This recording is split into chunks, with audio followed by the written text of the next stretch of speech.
Welcome to what TV. Cable bridge పై మరో accident చోటు చేసుకుంది. నిన్న రాత్రి ఏదైతే ఒక వేగంగా వస్తున్న ఒక బలినో కారు ఇటుగా కేబుల్ బ్రిడ్జ్ నుంచి వెళ్తున్నప్పుడు ఈ డివైడర్ బలంగా ఢీకొనడం జరిగింది. దీనిని ఢీకొన్న తర్వాత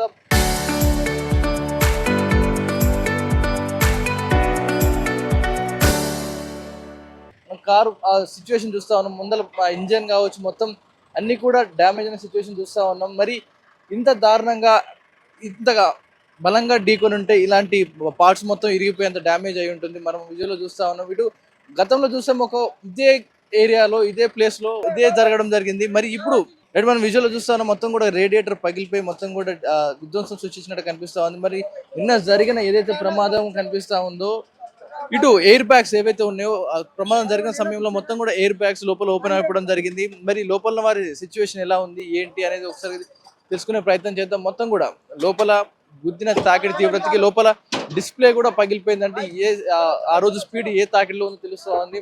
మరి ఇంత బలంగా ఢీ కొట్టడానికి గల కారణాలు ఏంటి? ఏకంగా మనం ఇప్పుడు టోయింగ్ వెహికల్ వచ్చి లాక్కెళ్తున్న సిచ్యువేషన్ చూస్తా ఉన్నాం. అందరు కూడా ఇక్కడి నుంచి బండిని మూవ్ చేసే ప్రయత్నం చేస్తా ఉన్నారు. మొత్తం చూస్తా ఉన్నాం. ఇక్కడ మనం లోపల కొన్ని మరి ఈ రోజు నిన్న ఫ్రైడే నైట్ సాటర్డే నైట్ మరి ఏం జరిగింది, ఇటు కొన్ని సిగరెట్ డబ్బాలు ఇవన్నీ కూడా చూస్తా ఉన్నాం. మొత్తం కూడా కార్ పార్ట్స్ అన్ని చెల్లా చెదురైన సిచ్యువేషన్ చూస్తా ఉన్నాం. ఇక్కడ ఏదైతే మనం విజువల్ చూస్తామో ఇక్కడ బలంగా ఢీకొనడం జరిగింది. ఇక్కడ నుంచి వెహికల్ అక్కడి నుంచి ఏదైతే హిట్ చేసుకుంటూ వచ్చిందో వెహికల్ అతి బలంగా ఢీకొనడంతో ఇక్కడ నుంచి క్రాష్ అయినట్టుగా తెలుస్తుంది వెహికల్ మొత్తం కూడా. ఇక్కడ నుంచి కేబుల్ బ్రిడ్జ్ అంటేనే మనం చాలా సున్నితంగా దీన్ని చూసుకోవాలి. ఎందుకంటే ఇది ఒక వైర్ల మీద వేలాడుతున్న బ్రిడ్జ్, దీని మీద హెవీ లోడ్స్ కూడా అలౌ చేయరు. కానీ ఇలాంటి కేబుల్ బ్రిడ్జ్ మీద ఇంత హెవీ స్పీడ్తో వచ్చి బలంగా ఢీకొంటున్నారంటే దీన్ని డ్యామేజ్ చేసే ప్రయత్నం కనిపిస్తుంది అందరూ కూడా. మరి దీని మీద ఇంత వేగంగా రావాల్సిన పరిస్థితి వచ్చింది. అతి వేగంగా వచ్చిన బాలినో కార్ అయితే మనం చూసాము, ఇటు ఈ పిల్లర్కి గుద్దుకోవడం జరిగింది. దీనికి ఒక్కసారి వన్ సైడ్ నుంచి వచ్చి దీన్ని గుద్దుకొని క్రాష్ అయిపోయి, అంటే ఏదైనా ముందుగా ఆ రోజు ఇటు శనివారం రాత్రి ఇక్కడ ఏమైనా బర్త్డే పార్టీలు చేసుకోవడం కోసం ఇక్కడ కార్లని వెహికల్ అందరూ కూడా ఇక్కడ నిలిపే ప్రయత్నం చేస్తారు. సో ఆ క్రమంలోనే ఇక్కడ బండ్లని ఆపినప్పుడు సడన్గా ఎవరైనా రోడ్డు మీదకి వచ్చినప్పుడు బ్రేక్ వేశారా, లేకపోతే అదుపు తప్పి వచ్చి దీన్ని ఢీకొట్టారు దానిపై ఇప్పుడు ఇక్కడ సీసీటీవీ ఫుటేజ్ అయితే ఎంక్వైరీ చేస్తా ఉన్నారు పోలీసులు. ఎంత బలంగా ఢీకొని ఉంటే లోపల ముందున్న కార్ పార్ట్స్ మొత్తం కూడా సగానికి పైగా మొత్తం కార్ పార్ట్ నుజ్జు అయిపోవడం చూస్తా ఉన్నాం. ఇక్కడ మొత్తం ఇక్కడ నుంచి ఢీకొడితే సుమారుగా 30 మీటర్ల మేర కారు ఇదే రోడ్డు మీద జారుకుంటూ వెళ్ళిపోయి అక్కడికి వెళ్ళిపోవడం జరిగింది. మొత్తం కూడా పార్ట్స్ అన్ని కూడా చెల్లా చెదురైపోవడం జరిగింది. ఇంత బలంగా ఢీకొట్టిందంటే కారు ఈ తాకిడికి, ఒకవేళ ఈ హై అండ్ ఫెన్సింగ్ లేకపోతే, ఇలాంటి బలమైన ఫెన్సింగ్ కనుక లేకపోయి ఉంటే, రాడ్ సపోర్ట్ లేకపోతే ఈ కారు పల్టీ కొట్టి ఇటు చెరువులో పడిపోయే అవకాశం ఉంది, ఎగిరి పడిపోయే అవకాశం ఉంది కనిపిస్తుంది స్పష్టంగా. ఇంత బలంగా ఢీ కొట్టిందంటే ఇటు కేబుల్ బ్రిడ్జ్ పై మనకు స్పీడ్ లిమిట్ అంటూ ఉంటుంది. సుమారుగా దీనిపై 40, 50, 60 ఈ స్పీడ్ దాటద్దు, ఈ స్పీడ్ లిమిట్సే మెయింటైన్ చేయాలంటూ కూడా సైన్ బోర్డ్స్ ఉండడం జరుగుతూ ఉంది. దీని మీద వెహికల్స్ పార్క్ చేయొద్దు, నో పార్కింగ్ బోర్డ్స్ కూడా ఉన్నాయి. కానీ సాయంత్రం అయితే చాలు ఇటు శని ఆదివారాలు వస్తే మొత్తం కేబుల్ బ్రిడ్జ్ మీద ఇక్కడే అందరూ కూడా వెహికల్స్ ఆపుకొని ఇక్కడ నించొని ఫోటోలు దిగుతూ ఉంటారు. ఇక్కడ నుంచి సాయంత్రం అయితే చాలా అందరూ ఇక్కడ వ్యూ పాయింట్ ఎంజాయ్ చేస్తూ ఉంటారు. కానీ ఇంకా తెల్లవారుజామున జరిగిన ఈ యాక్సిడెంట్ ఏదైతే ఉందో, మరి ఆ సమయానికి రోడ్డు మీదకి సడన్గా ఎవరైనా వచ్చినప్పుడు బ్రేక్ కొట్టారా, లేకపోతే మద్యం మత్తులో వెళ్ళి అంత స్పీడ్లో మద్యం మత్తులో వచ్చి దీన్ని ఇంత బలంగా ఢీ కొట్టారా? వరుస ప్రమాదాలు చోటు చేసుకుంటా ఉన్నాయి కేబుల్ బ్రిడ్జ్ మీద. మరి ఇంత స్పీడ్ లిమిట్ పెట్టినా, స్పీడ్ లిమిట్స్ పెట్టి కంట్రోల్ చేస్తా ఉన్నా కూడా ఎందుకని బండ్లు ఆగడం లేదు? రోడ్డు మధ్యలో మనం బీభత్సం చూస్తూ ఉన్నాం. మరి ఇక్కడ ఈ కేక్ కటింగ్ లాంటివి బర్త్డే పార్టీలు చేసుకుంటూ ఉంటారు. మరి మద్యం సీసాలు పగిలిపోయినా కనిపిస్తూ ఉన్నాయి, మద్యం సీసాలు కూడా కనిపిస్తూ ఉన్నాయి మనకి ఇక్కడ. మరి ఇక్కడ సెక్యూరిటీ లోపం కనిపిస్తూ ఉంది.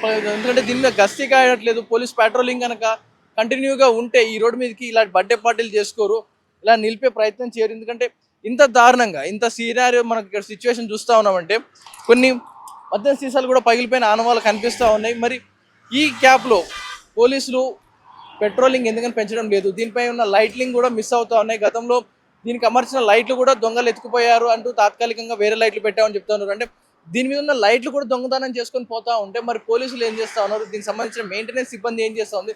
జిహెచ్ఎంసీ అధికారులు ఏం చేస్తూ ఉన్నారు?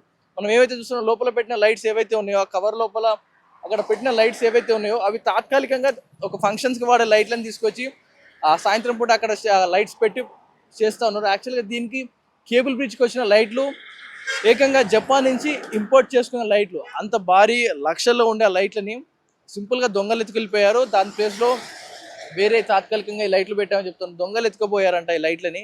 మరి ఇంత సెక్యూరిటీ వైఫల్యం కనిపిస్తూ ఉంది. ఇటు పెట్రోలింగ్ కూడా లేకపోవడం వల్ల ఇలా వరుస ప్రమాదాలు చోటు చేసుకుంటా ఉన్నాయి. మరి అధికారులు దీనిపై ఎప్పుడు యాక్షన్ తీసుకుంటారు, ఎప్పుడు దీనిపై చొరవ తీసుకుంటారు, ఇలాంటి వరుస ప్రమాదాలని అరికట్టడానికి ఎలాంటి యాక్షన్ ప్లాన్ తీసుకున్నారు? నైట్ పూట ఈ కేబుల్ బ్రిడ్జ్ బంద్ చేయడమే ఉత్తమం అంటూ కూడా చాలా మంది నెటిజన్స్ చెప్తా ఉన్నారు. మీకేమనిపిస్తూ ఉంది? ఈ వరుస ప్రమాదాలు ఈ కేబుల్ బ్రిడ్జ్ పై చోటు చేసుకుంటా ఉన్నాయి, దొంగతనాలు చోటు చేసుకుంటా ఉన్నాయి. చాలా మంది ఇక్కడ సాయంత్రం పూట విహారానికి కూర్చుంటా ఉంటారు. చాలా మంది బలవన్మరణానికి కూడా ఇదే స్పాట్ని వాడుకుంటా ఉన్నారు. మరి ఈ నేపథ్యంలో ఇటు కేబుల్ బ్రిడ్జ్ మీద ఎలాంటి మార్పులు చేస్తే బాగుంటుంది, ఎలాంటి మార్పులు చేర్పులు చేస్తే ఎలాంటి సెక్యూరిటీ పెడితే బాగుంటుందో మీ అభిప్రాయాన్ని కామెంట్ రూపంలో తెలియజేసే ప్రయత్నం చేయండి. ఇది ఇప్పటివరకు నా అప్డేట్స్. కెమెరా పర్సన్ విజయ్తో Pawan Vayudev, RTV Hyderabad. Cable bridge పై మరో యాక్సిడెంట్ చోటు చేసుకుంది. నిన్న రాత్రి ఏదైతే ఒక వేగంగా వస్తున్న ఒక బలినో కారు ఇటుగా కేబుల్ బ్రిడ్జ్ నుంచి వెళ్తున్నప్పుడు ఈ డివైడర్ బలంగా ఢీకొనడం జరిగింది. దీనిని ఢీకొన్న తర్వాత కారు సిచ్యువేషన్ చూస్తా ఉన్నాం. ముందర ఇంజన్ కావచ్చు, మొత్తం అన్ని కూడా డ్యామేజ్ అయిన సిచ్యువేషన్ చూస్తూ ఉన్నాం. మరి ఇంత దారుణంగా ఇంతగా బలంగా ఢీకొని ఉంటే ఇలాంటి పార్ట్స్ మొత్తం ఇరిగిపోయేంత డ్యామేజ్ అయి ఉంటుంది. మనం విజువల్లో చూస్తూ ఉన్నాం. ఇటు గతంలో చూసాం ఒక ఇదే ఏరియాలో ఇదే ప్లేస్లో ఇదే జరగడం జరిగింది. మరి ఇప్పుడు మనం విజువల్లో చూస్తా ఉన్నాం, మొత్తం కూడా రేడియేటర్ పగిలిపోయి మొత్తం కూడా విధ్వంసం సృష్టించినట్టు కనిపిస్తూ ఉంది. మరి నిన్న జరిగిన ఏదైతే ప్రమాదం కనిపిస్తూ ఉందో, ఇటు ఎయిర్ బ్యాగ్స్ ఏవైతే ఉన్నాయో ప్రమాదం జరిగిన సమయంలో మొత్తం కూడా ఎయిర్ బ్యాగ్స్ లోపల ఓపెన్ అయిపోవడం జరిగింది. మరి లోపల వారి సిచ్యువేషన్ ఎలా ఉంది ఏంటి అనేది ఒకసారి తెలుసుకునే ప్రయత్నం చేద్దాం. మొత్తం కూడా లోపల గుద్దిన తాకిడి తీవ్రతకి లోపల డిస్ప్లే కూడా పగిలిపోయిందంటే ఆ రోజు స్పీడ్ ఏ తాకిడిలో ఉందో తెలుస్తూ ఉంది. మరి ఇంత బలంగా ఢీ కొట్టడానికి గల కారణాలు ఏంటి? ఏకంగా మనం ఇప్పుడు టోయింగ్ వెహికల్ వచ్చి లాక్కెళ్తున్న సిచ్యువేషన్ చూస్తూ ఉన్నాం. అందరు కూడా ఇక్కడి నుంచి బండిని మూవ్ చేసే ప్రయత్నం చేస్తూ ఉన్నారు. మొత్తం చూస్తూ ఉన్నాం. ఇక్కడ మనం లోపల కొన్ని మరి ఈ రోజు నిన్న ఫ్రైడే నైట్ సాటర్డే నైట్ మరి ఏం జరిగింది, ఇటు కొన్ని సిగరెట్ డబ్బాలు ఇవన్నీ కూడా చూస్తూ ఉన్నాం. మొత్తం కూడా కార్ పార్ట్స్ అన్ని చెల్లా చెదురైన సిచ్యువేషన్ చూస్తూ ఉన్నాం. ఇక్కడ ఏదైతే మనం విజువల్ చూస్తామో ఇక్కడ బలంగా ఢీకొనడం జరిగింది. ఇక్కడ నుంచి వెహికల్ అక్కడి నుంచి ఏదైతే హిట్ చేసుకుంటూ వచ్చిందో వెహికల్ అతి బలంగా ఢీకొనడంతో ఇక్కడ నుంచి క్రాష్ అయినట్టుగా తెలుస్తుంది వెహికల్ మొత్తం కూడా. ఇక్కడ నుంచి కేబుల్ బ్రిడ్జ్ అంటేనే మనం చాలా సున్నితంగా దీన్ని చూసుకోవాలి. ఎందుకంటే ఇది ఒక వైర్ల మీద వేలాడుతున్న బ్రిడ్జ్, దీని మీద హెవీ లోడ్స్ కూడా అలౌ చేయరు. కానీ ఇలాంటి కేబుల్ బ్రిడ్జ్ మీద ఇంత హెవీ స్పీడ్తో వచ్చి బలంగా ఢీకొంటున్నారంటే దీన్ని డ్యామేజ్ చేసే ప్రయత్నం కనిపిస్తుంది అందరూ కూడా. మరి దీని మీద ఇంత వేగంగా రావాల్సిన పరిస్థితి వచ్చింది.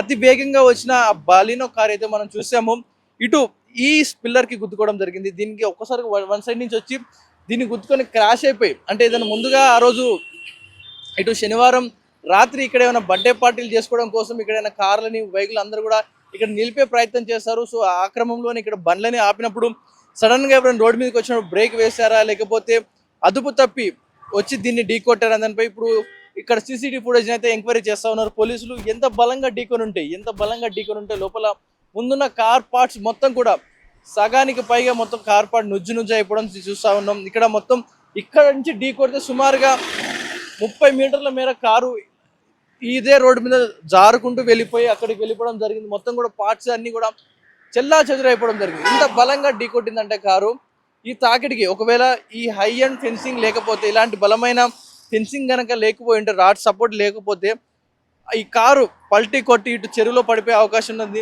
ఎగిరి పడిపోయే అవకాశం ఉంది కనిపిస్తుంది స్పష్టంగా.